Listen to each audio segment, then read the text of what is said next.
নমস্কাৰ বন্ধুসকল, পোনপ্ৰথমতে আপোনালোক সকলোকে স্বাগতম জনাইছোঁ আৰডিভিউজলৈ। বন্ধুসকল, আমাৰ মাজৰ বহুতে দুখ কৰি থকা দেখা যায় যে মই তাক প্ৰয়োজনৰ সময়ত সহায় কৰিলোঁ আৰু যেতিয়া প্ৰয়োজন শেষ এতিয়া সি মোক চিনিয়েই নাপায়।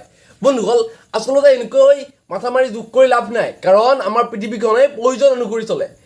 আমি যিটো সূৰ্যৰ ঠাণ্ডা দিনত অপেক্ষা কৰি থাকোঁ সেই সূৰ্যটোকে গৰমৰ দিনত অপমান কৰোঁ। মানুহে আপোনাৰ মূল্য তেতিয়াহে বুজিব যেতিয়া নেকি আপোনাৰ প্ৰয়োজন হ'ব। বন্ধুসকল, এইবিলাক উৎকা কথাত মাথা মাৰি এইবিলাক কথা দুখ কৰি লাভ নাই। আপুনি নিজক এইদৰে গঢ়ক যাতে সেই মানুহজনে আপোনাক মনত পেলাবই লাগে আপোনাৰ প্ৰয়োজন হয়েই হয়। আপুনি নিজক এটা ব্ৰেণ্ড কৰি তোলক, আপোনাৰ অবিহনে যেন সেই মানুহজনে একোৱেই কৰিব নোৱাৰে।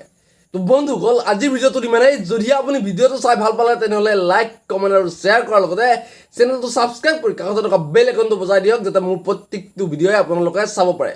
তো বন্ধুসকল, আজিলৈ লৈছোঁ বিদায়। ধন্যবাদ। জয় আই অসম।